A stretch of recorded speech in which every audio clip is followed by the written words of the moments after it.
life drawing is drawing from observation. You have to be aware of anatomy, and you have to be aware of concepts like perspective and foreshortening.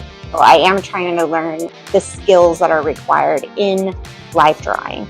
But I'm also paying a lot of attention to Mr. Shi. I'm paying attention to the way he speaks to us, the way he makes us more comfortable, his critique style, and to insert humor into the course so that we're all relaxed and receptive to the information.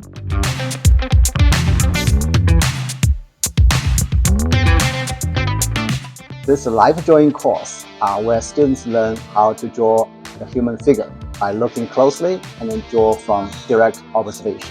One of the most rewarding part of teaching this class is seeing students improve over time. It is exciting to watch them become more observant, more confident, and then more expressive in their work.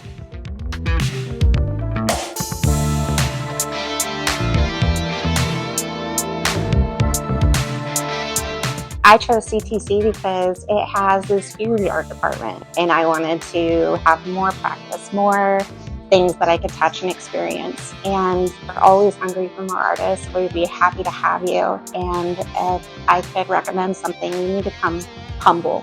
You need to come prepared with the idea that everything you've been doing is incorrect, and receptive to new data and new skills.